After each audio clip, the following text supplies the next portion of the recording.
Well, I really enjoyed the last time I conducted a training in Poland, and 360 Smart Business Consulting is the fastest growing company on the Polish training market, so I felt really confident in working with them. Well, the truth is you can't shut it down. You have to retrain it and replace it with positive, encouraging words. You have to have a dialogue with that part of yourself. Ask that part, what is your fear? What do you want me to do? I want you to encourage me. Tell me how much you believe in me. You want to take your inner critic and turn it into an inner coach because it really cares about you. It has a positive intention. It wants you to do well. But the fact is, it's got a history that started with your parents probably. There was a lot of criticism you might have gotten as a child from a parent or a teacher or a coach. And so that inner critic is that internal voice that you kind of took in, we call it introjected into yourself. And so you can't kill it off. You can't kill off any part of yourself. But what you can do is when it starts to talk to you, say things like, when you're talking to me like that, that doesn't help me. I need you to support me, be positive. I know you're trying to help me. That's really good. You're on my side, but what you're doing isn't working. And if you do that and you have that dialogue, eventually it will start to support you rather than to put you down. Well, the first thing to realize is fear is natural.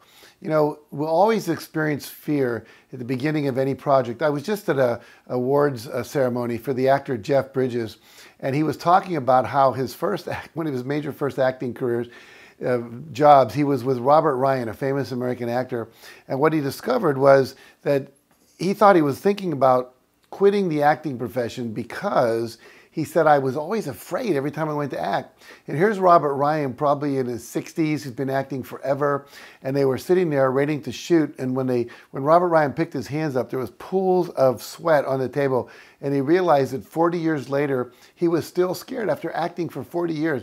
He said, I realized at that point that fear is always with us. And so we don't disappear the fear, we have to learn how to manage the fear. And so I always say that fear is like having a 2-year-old that you have to take to the store with you when they don't want to go, but you take them anyway. And so we say, feel the fear and do it anyway. Now we also know that we create our fears because fear is a future experience appearing real. It hasn't really happened in the present moment. What's happening is you're imagining something. Even if I walked up to you and put a gun next to your head and you started to feel afraid, the only reason you're afraid is you're imagining in the future I might pull the trigger and then you're going to die. But in that moment, you're still safe. You're okay. And so a phrase I like to teach students is, I am scaring myself by imagining whatever it is. I'm scaring myself by imagining they're going to reject me. I'm scaring myself by imagining that they're going to make fun of me, that I'm not going to get the job, whatever it is. And you can replace that by imagining something positive. So imagine getting the job. Imagine making the sale. You're using a power of your mind called imagination to scare yourself rather than inspire and empower yourself. So when you find yourself doing that, stop, replace the negative image with a positive image. And I recommend every day, whatever you're about to do, take time to imagine that part of your day, whether it's a sales call, an athletic event, a speech you're going to make, a presentation, whatever it is, imagine it going the way you want it to. So imagine the positive rather than the negative. Well, there's a lot of different ways to measure success depending on what you call success. Is it money? Is it results? Is it being the top salesperson in your organization? Having your own television or internet radio show?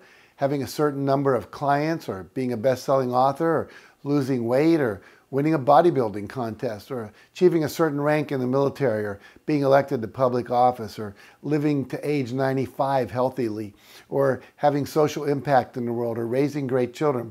So whatever your goal is, then you have to figure out, how do I measure it by something measurable? We say how much by when. Something that a third party could look at and know if you'd achieve that goal. So if you're saying I want a big house, how many square meters is that house? If it's a goal of profits, how many dollars? What's your net worth? What are the number of people that you're reaching with your podcast, or the number of units that you've sold, or how many votes were cast in the election for you, or how many numbers of views or clicks on your website, number of books sold, number of tickets sold, number of days of vacation taken. So figure out, if a third person came over and was to look at it on a certain day, how many kilos would you weigh? How many dollars would be in your bank account? but it has to be how much and then by when. By when do you want to achieve it? A goal needs to be measurable in time and measurable in space. Well, the key is scorekeeping is essential to success. You have to monitor your progress. Otherwise, you don't know how you're doing. Now, the thing is, you can measure the results that you want to achieve. You can also measure what we call process goals, like what's the process that's going to get you there. For example, a results goal would be how many dollars you make in sales in 1 week. A process goal would be how many cold calls you make or how many face-to-face sales presentations you make. The same thing would be if you wanted to lose kilos of weight. That's the goal, is I want to lose, 15 kilos of weight by a certain time, 6 months from now, or I want to weigh a certain kilo by then. And what happens is a third person come over, you step on the scale, you either weigh that or less or you don't, and you do it by that time. So again, process can be measured by how many minutes you exercised that day, how many push-ups you did, how many calories you ate, or how many miles you ran that day or that week. I weigh myself every day and I measure how much I exercise, both in minutes spent and exercises done. For example, this morning I did 15 minutes of what's called high intensity interval training. I did 30 push-ups, 20 sit-ups, and a 20-minute walk. And it was difficult because it was really raining very heavily where I was this morning. And then I did 120 reps of a shoulder exercise I have to do to work with something I'm working on in terms of rehabbing my shoulder after an accident. So I recommend you keep score in a book, on a chart, in an Excel spreadsheet. You can do it in your smartphone, on an iPad or a tablet, or in your computer. But the key is to make it a habit. You might want to have something on the mirror in your bathroom or in your kitchen on the refrigerator. It says, did I put my scores into my score sheet? So that you are doing that every single day. Otherwise, you could be gaining weight, not realizing it. You could be losing, making fewer sales calls and not losing it. I worked with one company and all they did was have their salespeople measure how many sales calls they were making and how many face-to-face presentations or phone presentations they actually made. And just that, their sales went up because people were being conscious about it rather than unconscious. Well, the key obviously is balance. Obviously, you have goals and you schedule time for your business goals and your, golf score and so forth and so on. But you also need goals for rest and recreation, for how much sleep you're going to get, for how many hours or minutes you're going to meditate, for the exercise you're going to do, what you're going to do in terms of measuring the quality of your relationships, how many books you're going to read, etc. Now, there are 3 areas of balance that you have to consider. There's yourself. How much free time do you want just for you to read, to watch television, to rest, to play, to go out and have fun, whatever it might be? How much time are you going to spend with family members? And then how much time are you going to spend with work? What people often do is they have these goals, they kill themselves working way too much and they get burned out, and then ultimately they get sick or they're so stressed that they're not as effective as what they used to do. And most people will have goals for their work and then their family comes second, but they never really have time for themselves, time for them to recharge, to have fun, to recreate. There's some interesting research out there on the need for free days. I worked with a man named Dan Sullivan who runs a strategic coach program. And he talked about having free days, focus days, and buffer days. A free day is really midnight to midnight with no work-related activity. A buffer day is when you do all the things that don't really make results happen. You got to run to the dry cleaners. You have to go to the doctor's office. You have to do all these kind of just things to keep your life working, going shopping for groceries, etc. And then a focus day is where 65 to 85% of your day is focused on achieving the goals and the results that move you and your business, your profession forward. And the goal here is, and this is counterintuitive to most people, obviously you want to increase the focus days you have, but most people don't realize you need to create more free days. There's actually research that if you go beyond 5 days without a day off, your creativity starts to go down. You become more reactionary instead of creative. And so it's like, literally, we have this kind of 5-day work week, take the weekend off. It's actually pretty intuitive. We've been doing that for centuries. And so the reality is the longer you go without taking a day off, the more you get into being angry. You're making stupider decisions, you're not as creative, and you're creating more messes in your life rather than creating results. So as entrepreneurs and people working in companies, especially high-level management, etc., make sure you build in free time. Also, you want to have an accountability partner, someone who you talk to every day, at least 5 days a week during the work week, and you share your commitments for the day. You know, we used to have this platinum mastermind group where people paid $15,000 a year to come together every 2 months for a year for 3 days. And we had all kinds of guest speakers and trainings we did and things we taught them and so forth. But at the end of the year, when we did the evaluation, they said the most powerful part of that program was that everybody had to have an accountability partner, and it kept them on focus. Because what we tend to do is not keep our commitments to ourselves. We don't do the uncomfortable things. And for some people, taking free time and not working is more uncomfortable than working. Many of us are, in fact, workaholics. We're addicted to work. So it's really important to have an accountability partner to hold you responsible for the difficult and challenging things you need to do at work, but also to make sure you have free time. You know, I don't use the word failure. I call them learning experiences or a delay in results. If you're not failing on a consistent basis and learning from those experiences, I say you're not trying enough new things, because the reality is failure is simply falling down. Nobody sat down and started to play the piano and played Rachmaninoff's concerto perfectly. You're going to make a lot of mistakes in the process. The same is with golf, with playing tennis, with making sales calls, with being a psychotherapist, writing a book. You want feedback to help you get better. And so sometimes we call that feedback failure. Sometimes we call that constructive criticism. Sometimes we ask for someone to read a report and give us ideas about how to make it better. But don't think you failed. Most people don't ask for feedback because they think they're going to feel bad when people tell them, like, here's where you screwed up. It's not where you screwed up. It's just where you haven't done it perfectly yet or well enough yet. And so be open to feedback. Try new things as much as possible. You're going to have a delay in results. That's okay. You know, there's a number of books out there now that say it takes about 10,000 hours to become a master of anything. Now, that's 10,000 hours for most people is 7 years of working in your profession or your craft or your instrument, whatever it might be, sports, etc. So the idea being, be patient, consistently work on things. You're going to make mistakes. It's okay. Learn from them. Don't give up. Don't quit. Don't run away. Don't be defensive. Don't attack the people giving you feedback. Say thank you for caring enough to share that with me, and move on. But, you know, failure, to use that term, is a natural part of success. Don't worry about it. Well, I'd say there have been three, really. The first is the Chicken Soup for the Soul series of books, which I conceived of and then co-authored. And now there's more than 200 books in that series. We sold over 500 million copies in over 40 languages around the world. And it's made me a multimillionaire many times over. And it's had a huge impact on the lives of people all around the world. The movie The Secret, that I was a major part of starring in and also helping produce, has been seen by almost 1 billion people around the world. And that, just today, I was doing a seminar this morning and several people told me how that book had changed their life.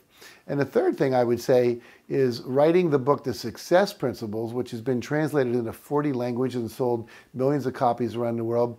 And now we've trained more than 1,500 people in 81 countries to teach these success principles in experiential workshops like the one I'll be conducting when I come to Poland. So I really look forward to being in Poland and helping some of you decide that perhaps you would like to learn to teach these principles in your company as a coach, to the people in your network marketing company, in your sports activities, in your church, your nonprofits, wherever it might be. Because once you understand how to teach these and live them fully, I promise your life will transform, and also the lives of the people that you manage, that you teach, and you coach.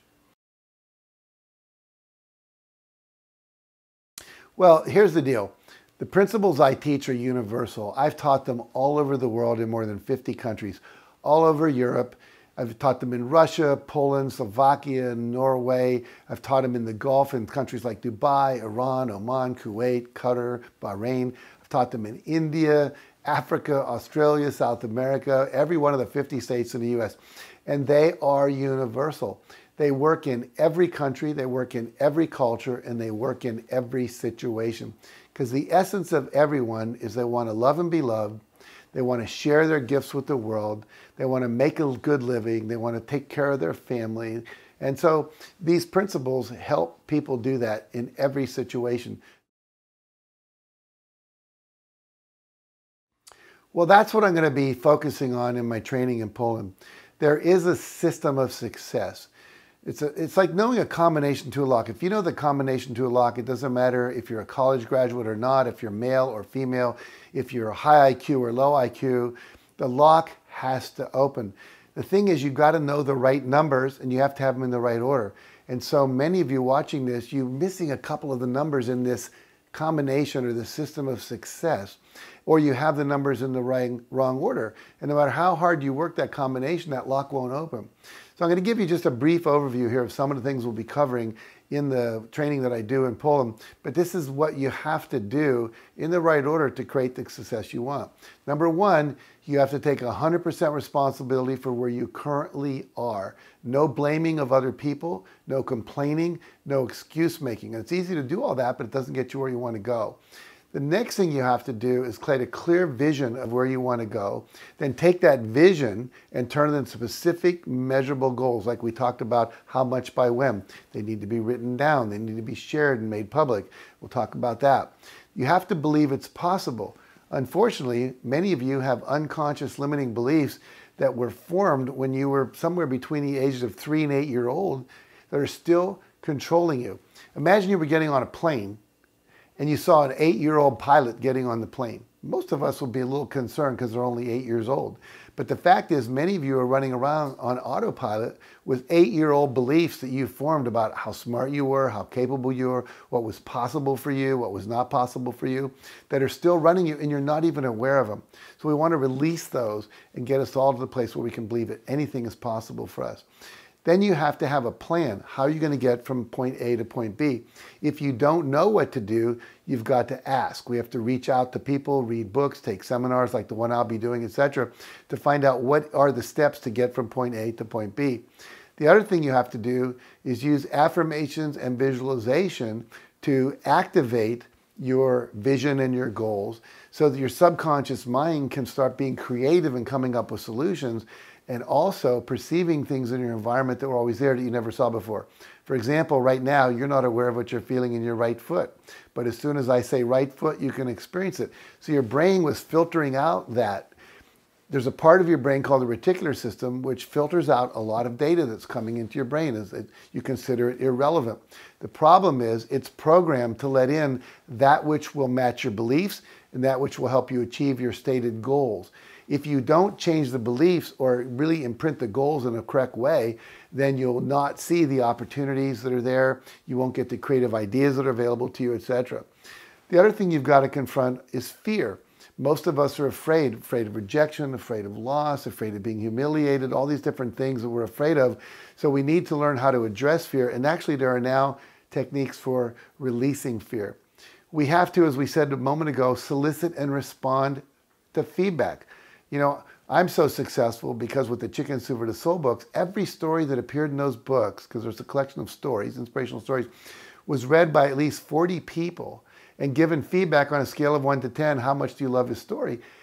Anything that didn't score above a 9, averaged out over 40 people, didn't make it into a book. Some of my stories that I wrote never made it into the book. So what was more important than my ego was the feedback from the people that were our customers and clients about what was going to work. Now, you have to keep score as you go along. We talked about that earlier. You need to practice the rule of 5. The rule of 5 says every single day you're going to do 5 action steps that will lead you toward the achievement of your most important goals. Most of us don't do that. We don't work hard enough or long enough. We don't prioritize the most important things to the top. And we don't do the uncomfortable things. We keep putting it off. This is why having an accountability partner to hold you accountable is so important. We have to practice persistence. In my case, the first Chicken Soup for the Soul book was rejected by 144 publishers over an 18-month period. And once the book came out, it didn't make a bestseller list until 14 months later. And so many of us give up way too soon. We don't persist long enough. You also have to surround yourself with positive people who encourage, support, and empower you to be successful. And we suggest you have a mastermind group, which I'll teach you about when I'm in Poland, which is a group of about 6 to 8 people who you meet with at least once every 2 weeks by phone, by Skype, in person, to share ideas and empower each other and share resources. There's a whole lot more about that I'll be sharing with you in Poland. Well, I wish it was. Now, here's the truth. We can learn a lot from books we read, but we learn a lot more from our experiences. Books are important. I always say leaders are readers. You know, I've read over 3,000 books in my life and they've been very powerful, very helpful. But if I had my life to do over again, I would have read fewer books and taken more seminars, engaged in more experiments, been at risk more out there trying things on, because we learn most from our experience. And obviously you can get one good idea from a book. If you act on it, it can change your life. But what we found is that the exercises that we do, like in the one-day training I'll be doing in Poland, you can't do these alone. You can't do them from just reading a book. You can't get the same impact from just reading about it. There's interactive exercises, closed eye processes, introspections and meditations and so forth that actually take you to a new level of consciousness. Now imagine I was going to teach you to swim and you didn't know how to swim. And I stood up here and I showed you pictures of Michael Phelps winning medals at the Olympics. I talked about different kinds of water, how your body responds to cold water, warm water. I showed you movies of different strokes. I demonstrated those strokes.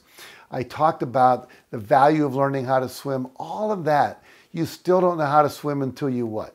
Get in the pool. And so we've got to get in the pool and move our arms and kick our legs. And the same thing's true with success.